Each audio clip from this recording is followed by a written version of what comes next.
하나, 둘, 셋, 하나, 둘, 셋. 반갑습니다. 자, 오늘 심리학 수업 시작하도록 하겠습니다. 자, 오늘 심리학 수업은 시작하기 앞서서 오늘이 아마 원격 수업 지금 이번 시간이 마지막이 될 겁니다.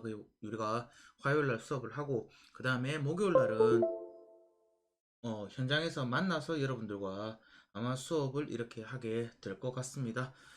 자, 만날 때까지 여러분들 좀 건강하게, 그렇게 잘들 지내시고, 건강 유의하시고, 목요일 날 볼 수 있으면 좋겠고, 자, 오늘 수업 진행해 보도록 하겠습니다. 자, 오늘은 인지 심리학이랑 생물 심리학이 어떤 건지 한번 알아볼 거예요. 자, 먼저 사람의 마음. 자, 마음이랑 우리가 앞에 우리가 인지주의 할 때 살짝 살펴봤습니다. 사람의 마음에는 이렇게 세 가지 요소가 있다라고 얘기를 해요. 인지와 정서와 의지가 있다라고 얘기를 합니다. 인지 심리학은 이름은 인지인데 이 세 가지 모두를 다루기도 해요. 뭐가 지금 자꾸 연결이 됐다 말았다 하는 것 같아요. 미안합니다. 어, 이제 무언가를 인지를 해야지만 정서적으로 느끼고 행동을 할 의지가 생긴다라고 얘기를 하거든요. 자, 인지라는 거는 밑에 뭐 잠깐 보이죠, 그죠? 자극을 받아들이고 저장하고 인출하는 일련의 정신 과정이다. 지각, 기억, 상상, 개념, 판단, 추리를 포함하여 무엇을 안다는 것을 나타내는 포괄적인 용어로 사용을 한다. 어, 백과사전 뭐식 어떤 뭐 사전적 정의를 얘기하는 겁니다. 정서라는 것은 주관적인 경험, 표출된 행동, 신경화학적인 활동이 종합된 신체적, 생리적 반응을 동반한 지속적 감정을 얘기하는 거고, 의지라는 것은 어떤 의도에 입각하여 자기 결정을 하는 목적 추구 행동을 일으키는 작용이다 라고 보통 얘기를 합니다. 자, 그러면 인지심리학 한번 살펴보도록 하겠습니다. 자, 인지심리학은 행동주의하고는 좀 다르게 인간의 마음을 정보 처리 시스템으로 본 뭐 인지주의의 전통을 따라서 시작이 되었습니다.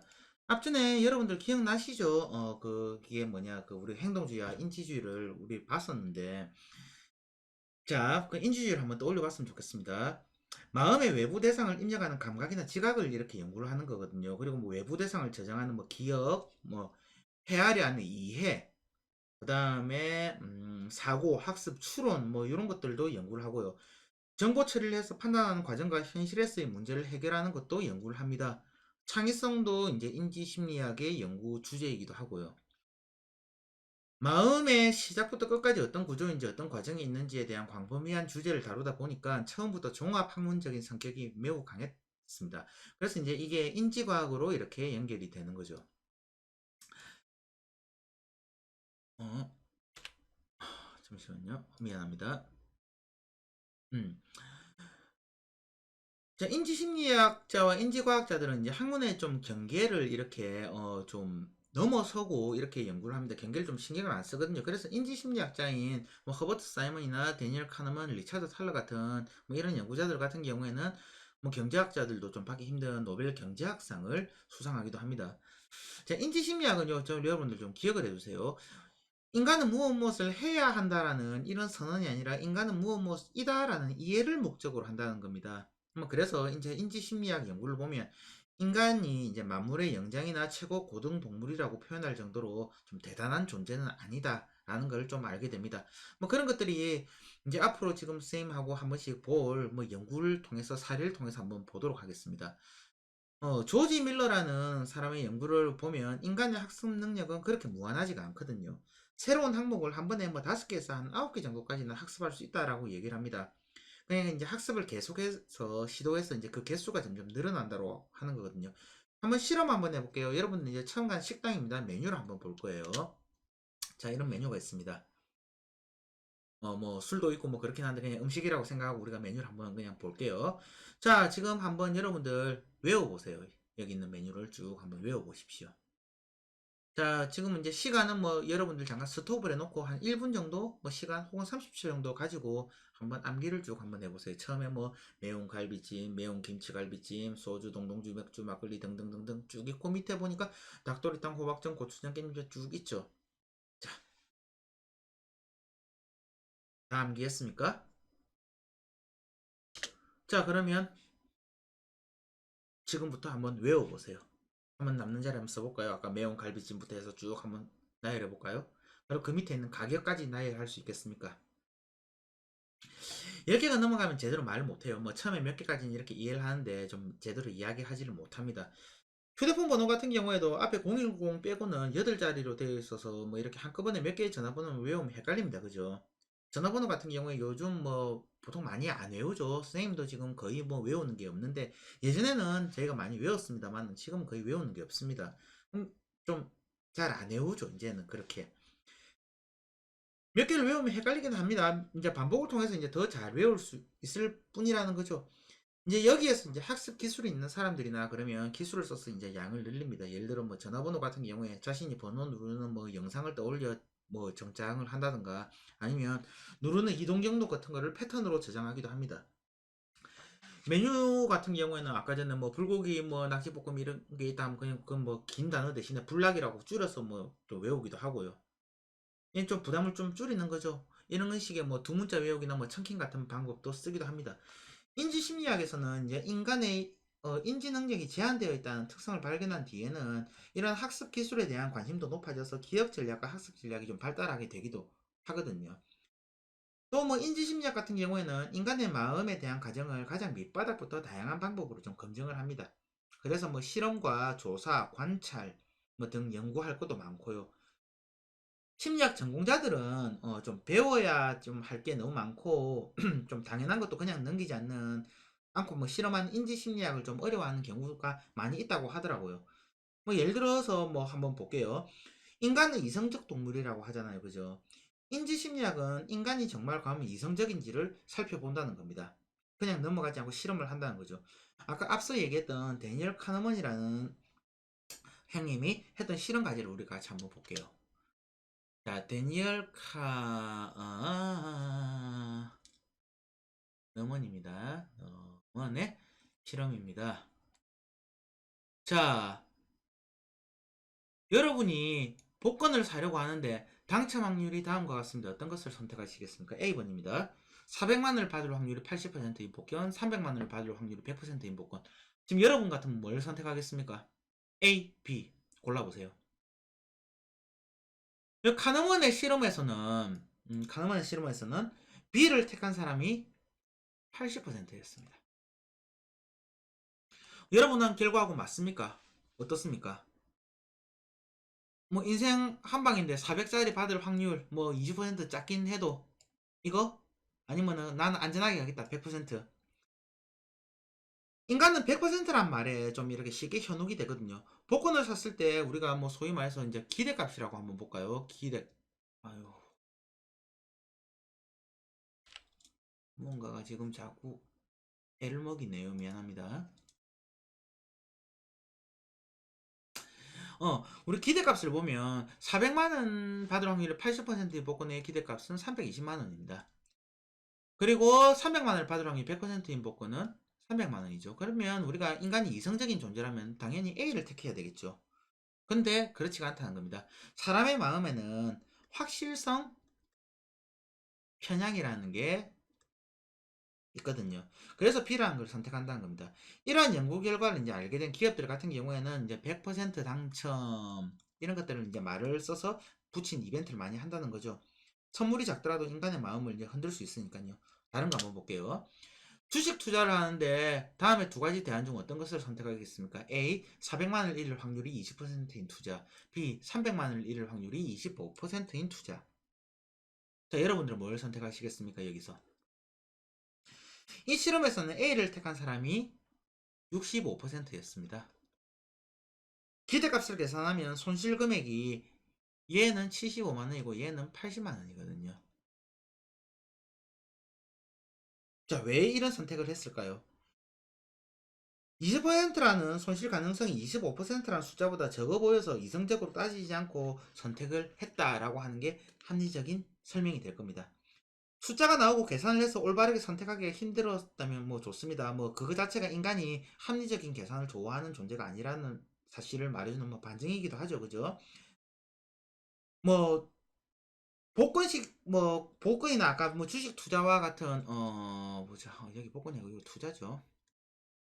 어 투자 같은 돈과 연관되어서 뭐 실력 제대로 발휘 못했다 그러면은 조금 문제를 인간적인 문제를 한번 살펴볼게요. 자, 여러분은 지금 치명적인 전염병 창궐이라는 국가적 위기 상황에 대처해야 하는 리더입니다. 다행히 과학자들은 다음에 두 가지 약을 개발했습니다. 전염병에 걸린 사람 600명이며 약을 쓰지 않으면 죽습니다. 다음 두 약 중 어떤 것을 선택하시겠습니까? 지금 우리가 뭐 코로나에 준한 뭐 그런 문제라고 한번 볼게요.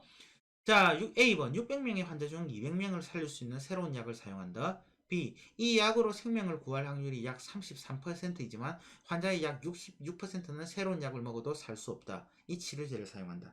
자, 어떤 대안을 여러분들 선택하시겠습니까? 여기에서는요. 야, 눈치챘죠, 그죠? 기대값 계산 두 대안이 동일합니다. 근데 카너먼의 실험에 참가한 72%의 사람들은 200명을 살릴 수 있다. 이 문구에 현혹이 되어서 A를 더 많이 선택했다라고 합니다. 이성적으로 생각하면 50대 50이죠, 그죠? 반반을 선택해야 되는데 그렇지 않다라는 겁니다. 그럼 질문을 바꿔볼게요. 자, 여러분들 같은 경우는 그럼 치명적인 이제 뭐 어쩌고저쩌고 해서 자, A번 모두 약을 먹어도 600명의 환자 중에서 400명이 죽는 새로운 치료제를 사용한다. B. 이 약으로 생명을 구할 확률이 약 33%이지만 환자의 약 66%는 새로운 약을 먹어도 살 수 없다. 이 치료제를 사용한다. 똑같이 이성적으로 따져보면 600명 중에 200명을 아까 살리는 거나 400명이 죽는 거나 똑같은 거죠, 그죠? 말 똑같은 겁니다. 근데 이번에는 A를 선택한 사람이 22%밖에 안 됐다는 겁니다. 아까 앞에 거랑 큰 차이가 나죠. 그죠? 지금 이런 실험 결과를 보면 이제 인지심리학 같은 경우에는 뭐 어떤 인간에 대한 부분에 있어서 장난을 치는 분야처럼 느껴지기도 합니다. 그런데 이제 인지심리학자들 같은 경우에는 이제 인간의 실제 마음을 정확하게 이해한 상태에서 인간에게 도움이 되는 방법을 찾기 위해서 더 노력을 합니다. 앞에 실험을 한 데니엘 카너먼 같은 사람은 이제 행복을 이제 연구하거든요. 우리가 앞 시간에 행복이라는 거에 대해서 우리가 좀 얘기를 했습니다. 오늘도 계속 이어져서 이야기를 해볼 건데, 우리 마음의 궁극적인 지향점 중에 하나가 행복이기 때문에 그렇습니다. 자, 그러면 이제 인간은 진짜 진정하게 행복을 원하냐? 인지심리학자들이 밝힌 바로는 행복을 원한다기보다는 행복을 원한다고 생각하는 것에 조금 더 가깝다라고 얘기를 하기도 하거든요. 하나만 같은 경우에는 이렇게 행복하고 만족을 두 개를 구분을 해서 연구를 했습니다. 하나만의 주장에 따르면은 행복은 순간적인 경험이며 곧 사라지는 감정이라는 겁니다. 뭐 예를 들어 예전에 행복했다면 그거는 이제 행복이 아니라 추억이다. 앞으로 행복할 것 같다면 그것은 이제 행복이 아니라 기대다라고 이야기를 했던 거죠.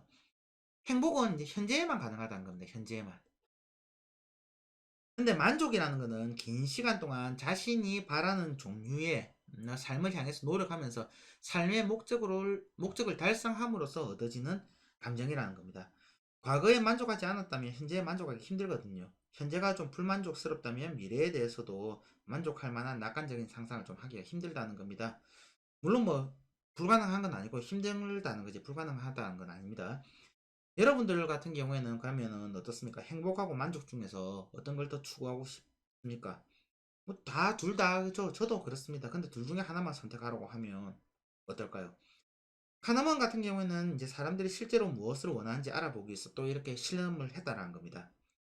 하나만은 여러 사람들이 지금 기분이 좋은지를 물었고 기분이 좋아진 요인을 찾은 결과 밑에 보이죠.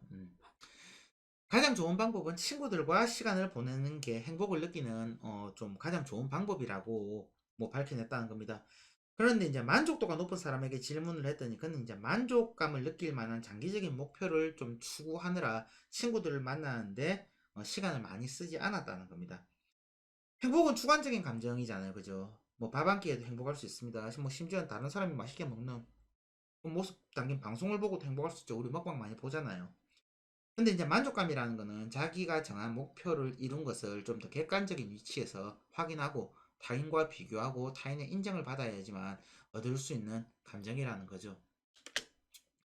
이 카너먼의 연구 같은 경우에는 두 가지 이제 시사점을 줍니다. 먼저 첫 번째로는 기본 의식주를 겨우 채울 정도 이상의 수입만 있으면 사회적으로 인정받을 만한 경제력이 없어도 행복할 수 있다는 겁니다.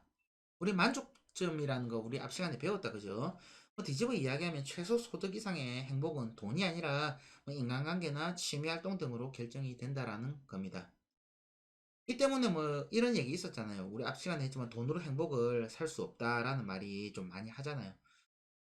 많은 사람들이 돈에만 좌우되지 않는 행복한 사회에서 살고 싶다라고 이야기를 합니다. 근데 뭐 정작 돈에만 좌우되지 않도록 뭐 또 최저소득을 보장해서 돈 없는 사람도 행복을 추구하도록 하고 뭐 그것을 통해서 조금 더 긍정적인 사회를 만드는데 또 인색한 사람이 많은 것도 사실이거든요. 정말 우리가 바라는 게 더 좋은 세상에서 더 행복해지는 게 맞는지는 또 여러 연구를 통해서 인지심리학자들이 묻고는 있는 부분입니다. 여러분들은 뭐 여전히 돈이 최고라고 생각할 수 있습니다. 뭐 실험을 뭐 하나 해볼게요. 자, 지금 여러분들 뭐 좋아하는 일, 열정을 다해서 하는 일이 있다고 가정해 봅시다. 여러분들 뭐 좋아합니까? 게임 좋아합니까? 자, 게임을 정말 열정적으로 해요.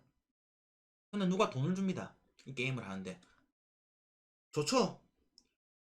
너무 좋습니다. 근데 돈을 계속 줘요. 게임을 하면 계속 돈을 주고 돈을 주고 돈을 주고 계속 좋아질 것 같지만 이게 이제 나중에는 어떻게 되냐면 이게 노동처럼 느껴질 때가 온다는 겁니다. 이제 일 뭐 순수한 열정을 통해서 했던 내 좋아하는 일이 아니라 노동처럼 느껴지고 행복을 느끼게 했던 그 일이 이제는 좀 하기 싫어지는 일이 된다라는 거죠. 뭐 연예인 되기 위해서 연습생 생활 오래 버텨냈던 사람들 뭐 이제 경제적으로 나중에 이제 성공하고 해도 불행하다고 말하는 사례가 있잖아요. 돈이 좋아도 이제 돈만 쫓으면 안 된다라고 이야기를 많이 합니다. 행복의 대상이 명확히 좀 삶의 중심에 좀 있어야 됩니다. 근데 이제 돈은 그 중심을 좀 허물 정도로 힘이 좀 강하기도 하거든요. 뭐 돈을 더 벌기 위해서 친구를 덜 만났고 가족을 멀리한 사람은 돈을 많이 벌어서 여러모로 편할 수는 있습니다만은 뭐 진정으로 행복한 삶을 사는가 한번 생각해 볼 필요는 있을 것 같습니다. 그런 얘기는 종종 해요, 쌤이. 이건 다른 여담인데 인생의 목표가 저번에도 얘기했지만 뭐 내 인생의 목표는 사랑이다 혹은 우정이다. 내 인생의 목표는 뭐 사회적인 뭐 위치다 뭐 등등등은 많은데 내 인생의 목표는 돈이다. 이게 사랑은 위대하고 우정은 위대하고 돈은 덜 위대하다. 절대 아닙니다. 사람마다 느끼는 가치관은 다 다르기 때문에 무언가가 뭐 더 낫다, 덜 하다라는 개념은 아닙니다. 이렇게 오해를 안 했으면 좋겠습니다. 근데 이제 뭐 많은 사람들이 이야기하는 물질적인 가치가 이제 정말로 이게 진정한 행복이냐라는 거에 대해서는 그 누구도 쉽게 답을 하기 힘들다는 거는 우리가 전제로 깔고 가자는 거죠. 자, 두 번째 한번 볼게요. 카니먼 연구에서 알고 있을 수 있는 두 번째 시사점은 만족한 삶을 살려면 자기 자신의 기대와 타인의 기대를 좀 다 맞춰야 된다라는 점입니다. 뭐 잠깐 행복해도 장기적으로 만족 못하는 상황이 생길 수도 있거든요. 그래서 이제 과거에 행복했던 시간을 충분히 가진 사람이라도 뭐 자기 인생 전체에 대해서 그다지 만족감을 좀 느끼지 못한 경우도 있습니다. 그러니까 이야기하자면 뭐, 야, 그때 좋았다, 그때 행복했다, 뭐 주위에서 이렇게 씁쓸하게 말하는 사람 쉽게 뭐 볼 수 있습니다. 행복한 느낌은 좀 이렇게 지나갔지만 기억은 이제 오래 남잖아요. 특히 이제 불행한 기억은 더더욱 좀 그렇거든요. 이런 것들이 만족을 조금 막는 것들입니다. 사람들 같은 경우에 행복을 원한다 하면서도 그 순간에 좀 흠뻑 빠져서 즐기려 하는 것들은 또 하지 않는 경우들도 많이 있거든요. 예를 들어서 뭐 나중에 기억할 수 있도록 저장한다면서 사진과 동영상 열심히 찍죠. 뭐 예를 들어 진정 행복 원하는 사람이라면 카메라보다는 그 상황에 더 몰입하겠죠. 뭐 예를 들어서 어떤 가수의 콘서트를 갔다. 그러면 음악을 듣고 뭐 가수의 뭐 이렇게 뭐 무대 매너라든지 아니면 뭐 춤이라든지 아니면 연주를 좋아해서 연주라든지 이런 거를 보면 되는데 그걸 막 눈으로 보는 게 아니라 카메라 뷰파인더 안으로 보고 있다는 거죠. 안타깝다는 겁니다. 자기 자신이 만족할 만큼 좋은 시간을 보냈다는 것을 이제 확인하고 남들에게도 확인받기 위해서 카메라 못 넣는 거죠. 왜냐? 다 이거 SNS 올리려고 그러는 거잖아요. SNS 보면 아니 SNS 아니라고 얘기하는 사람들이 있습니까? 그 여러분들 가면 그렇게 해가지고 콘서트 찍은 거 나중에 봅니까? 절대 안 보죠. 안 봅니다. SNS를 보면 행복을 추구하는 사람이 하면서 만족을 쫓는 사람들로 가득하죠. 기분이 좋은 것은 행복이나 만족이나 똑같습니다. 행복이 더 좋고 만족이 더 나쁘다는 얘기는 아니거든요. 그 반대도 마찬가지고요. 하지만 이제 자기가 조금 더 긍정적인 삶을 살기 위해서 둘 중에 무엇을 추구해야 하고 지금 무엇을 추구하고 있는지 조금 밑바닥부터 다시 생각해 볼 필요는 있습니다. 물론 이제 행복을 추구해서 이렇게 만족을 얻을 수도 있습니다. 순간순간이 모여서 좀 긴 시간이 되잖아요. 내가 신나고 행복하게 즐기는 모습을 누군가가 보고 부러워해서 내 팔로우 숫자가 늘고 그것에 뭐 자신도 만족할 수는 있습니다. 그 사람은 이제 일시적 행복에 집중해서 만족까지 이제 가는 거죠. 그런데 이제 만족하기 위해서 행복을 억지로 만들려고 하는 것은 좀 좋지가 않지 않냐라고 하는 겁니다. 만약 억지로 한 것이라면 이제 멋진 사진을 올렸는데 사람들 이제 반응이 별로 안 좋고 뭐 좋아요 숫자가 작고 뭐 이러면 비참하거나 분노하거나 짜증이 나거나 하는 부정적인 감정을 조금 더 느낄 수도 있다라는 겁니다. 행복도 잃고 만족도 잃는 겁니다. 그러니까 뭐 선택을 해야 되는 거죠. 자, 아까 얘기했죠. 인지심리학은 인간은 무엇을 해야 한다라고 선언하지 않는다라고요. 인지심리학은 어떤 것이 옳다고 섣불리 이제 말하지 않습니다. 아까 뭐 돈에 대한 얘기도 마찬가지고요. 있는 사실을 그냥 그대로 밝힐 뿐이고 선택은 여러분 각자의 몫입니다. 어떤 선택을 하든지 자신이 실제로 행복을 추구하는지 행복한 척 하고 싶어 하는지 그럴듯한 모습으로 타인의 기대에 부응해서 칭찬과 뭐 부러움을 받아서 만족하고 싶어 하는지 뭐 친구가 떨어져서도 혼자 의미 있는 목표를 추구해서 만족할 수 있는 사람인지는 좀 깊게 생각해 봐야 된다는 거죠. 자, 그러면 생물심리학으로 한번 넘어가 볼게요. 인간의 마음은 뇌에서 만들어진다라고 우리가 앞에서 뭐 배웠던 기억이 있습니다. 그죠? 뇌는 신체의 감각기관을 통해서 들어온 정보를 처리를 합니다. 이 과정에서 호르몬이 분비가 되기도 하고 신진대사가 달라지기도 합니다. 그래서 이제 뭐 인간의 마음을 연구하기 위해서는 감각기관이나 세포 뇌에 대한 이해가 좀 필요합니다. 이와 관련된 분야가 바로 생리심리학이나 신경심리학이라는 겁니다. 마음은 조금 추상적이죠, 그죠? 그런데 이제 몸이나 세포나 호르몬 등 같은 경우에는 물질적이라는 겁니다. 물질적이어서 이제 관찰할 수가 있거든요. 생물 심리학자들은 물질로 마음을 이렇게 조금 들여다볼 수 있다라고 생각을 합니다. 물질 중에서도 세포는 이제 인간만 가지고 있는 건 아니잖아요. 그래서 이제 같은 세포를 가진 비슷한 신체 기관을 가진 이제 동물을 대상으로 실험을 많이 하거든요. 뭐 쥐나 토끼나 돼지 등 동물 가지고 많이 실험을 하잖아요. 뭐 일단은 왜냐면 실험 목적으로 인간의 생명을 함부로 해서는 안 되고 뭐 그래서 그렇죠. 근데 이제 동물의 존엄한 생명을 생각한다라는 학자들은 그나마 조금 고통을 덜 느끼는 생명체를 찾아서 실험하기도 합니다. 현대에는 이제 MRI나 이런 영상 진단 장비가 많이 이제 발전을 해서 살아있는 인간의 뇌를 직접 연구하기도 하고요. 이 생물 심리학의 가장 최대 장점은 뭐냐면 설명의 간결성입니다. 뭐냐면 어떤 사람이 왜 공격적이 되는지를 이제 인상 심리를 통해서 설명하려고 하면 공격성을 유발한 과거의 어떤 트라우마나 개인적인 특성에 대한 조사 결과 등을 통합해서 설명을 해야 되죠. 만약에 사회심리학적으로 이거를 뭐 설명을 하자면 사회적 환경의 특성 중에 어떤 요인이 가장 영향을 주는지를 가려내면서 설명을 해야 됩니다. 근데 그게 진짜 실제 원인인지는 좀 추상적이고 그래서 좀 불명확하다는 겁니다. 근데 생물심리학 같은 경우에는 간단하고 확실하다는 겁니다. 미국의 밴더빌트 대학교에 쥐의 뇌 실험이 있었는데 그 설명을 선생님이 소개를 해줄게요.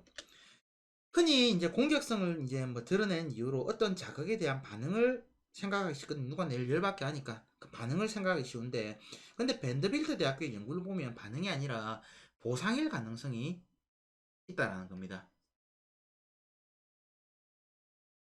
자꾸 이렇게 바뀌네요.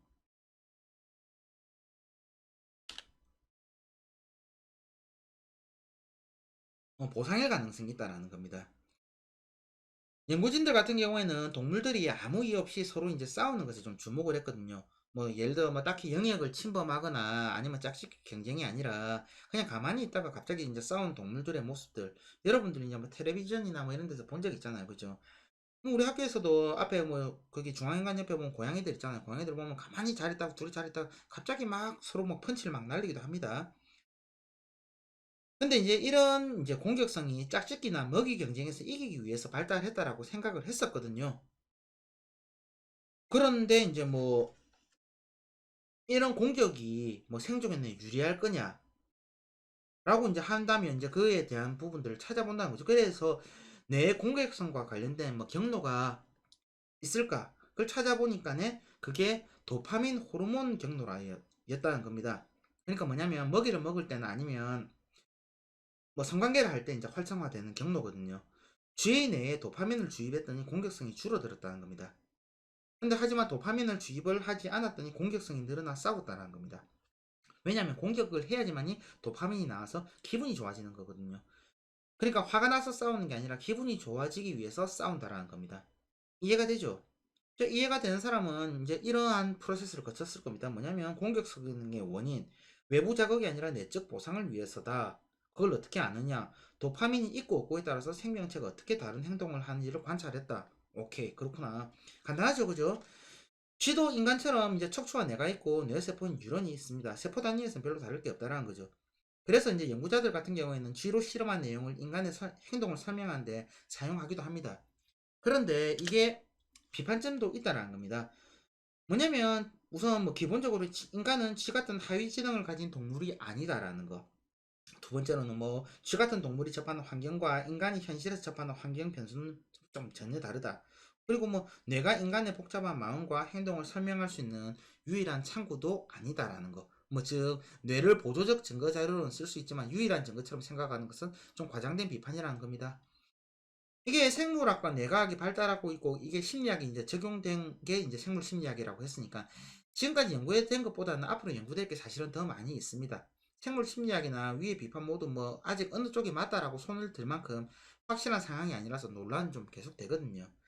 그래서 이제 뭐 이런 논란이 많고 뭐 기술 발달에 따라서 연구 결과가 자주 뒤바뀌는 생물 심리학 말고 인지 심리학이 좀 더 집중해서 실생활에 도움될 만한 지식을 조금 설명을 해볼게요. 여러분들 우리가 몸이 아프면 병원에 갑니다. 그죠? 근데 병원에 갔을 때 이제 이런 인지 심리학을 좀 활용할 수가 있는데 하버드대 의대 제롬 금프먼이라는 교수는 닥터스 싱킹이라는 그 책에서 전문 의사가 빠지는 오진의 함정을 좀 이렇게 소개를 좀 합니다. 사람들은 실력 있는 의사를 찾고 싶어 합니다. 그죠? 그래서 실력 있는 의사들은 항상 이렇게 좀 바쁘고 긴장된 상태에서 밀려든 환자들을 진료를 해야 되거든요. 스트레스도 많고 판단력이 흐려져 좀 지기가 좀 쉽다라는 겁니다. 뭐 조금 앞에 얘기했던 환자 진료했던 환자 이후에 뭐 좀 정신을 맑게 하고 다시 환자를 보는 게 아니라 그 다음 환자 또 보죠. 여러분들 외래 진료 가보면 그렇죠.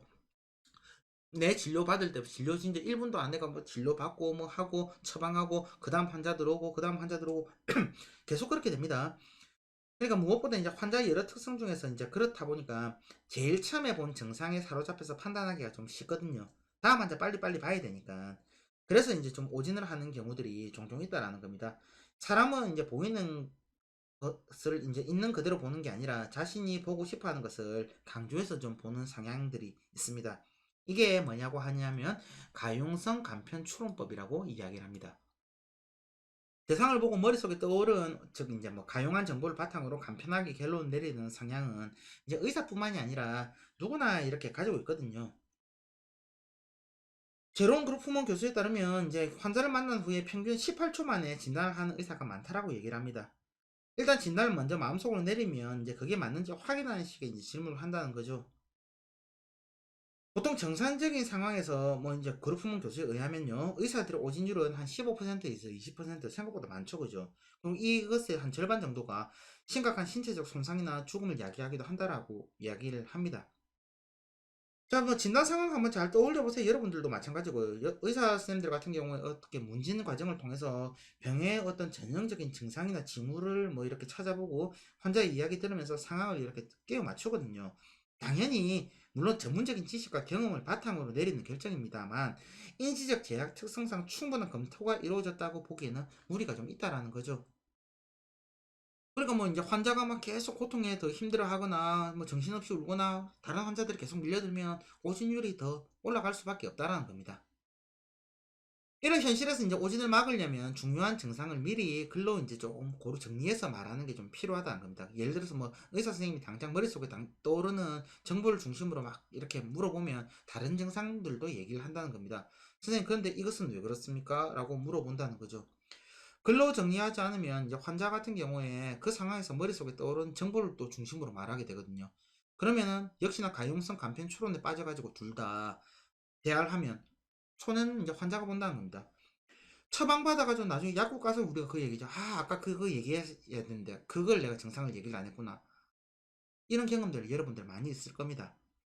그래서 뭐 너무 몸이 많이 아프다 그러면 보호자한테 이렇게 글로 차분하게 써서 전달해 달라고 하는 거, 이런 것도 좋은 방법이고요. 이런 것들이 의사를 귀찮게 하는 거 전혀 아닙니다. 의사 선생님은 환자를 위해서 있는 사람이기 때문에 더 잘 살필 수 있게 도움게 하는 거죠. 당연히 이제 하지 말아야 될 건 뭐냐면 이런 거죠. 스스로 처방하지는 말아라는 겁니다. 증상을 얘기하는데 뭐 스스로 처방 다 내리면 의사 선생님도 기분 나쁘고 도로 좀 부정적인 정보를 좀 가져오게 될 것 같다고 얘기를 많이 하죠.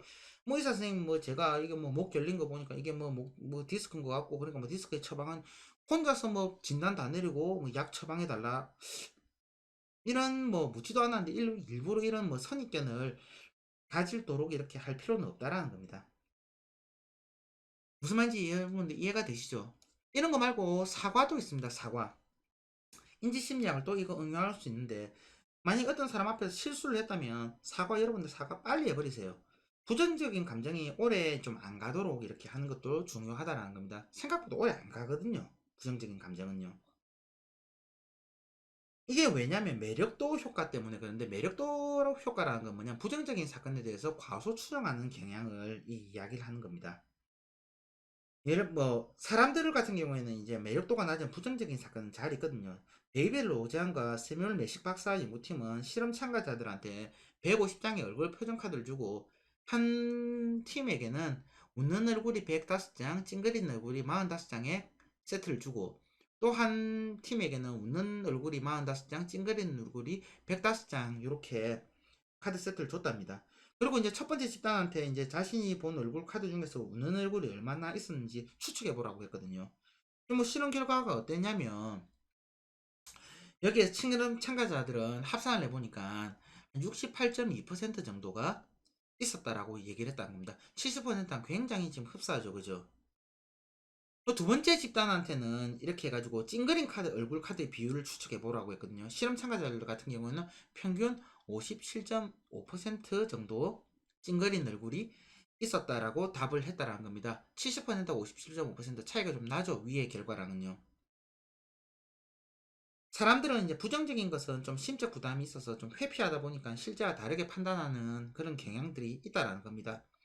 그러니까 뭐 사람들 같은 경우에 여러분들 실수는 있고 진심으로 좀 사과한 뒤에 함께 웃는 거는 확실하게 기억을 한다는 겁니다. 그런 경험 있잖아요. 야, 그때 뭐 때문에 우리 싸웠더라. 근데 뭐 아무튼 뭐 그날 우리 기분 풀라고 노래방 가가지고 막 신나게 놀았는데 이런 경험들 있잖아요, 그죠? 뭐 실수를 한 일이 있다면 솔직하게 바로 사과하고 긍정적인 경험을 좀 함께 나누는 것들 이런 것들도 우리가 오늘 배웠던 뭐 인지심리학에서 파생되는 부분들 일상에서 써먹을 수 있는 부분들이라고 생각을 합니다.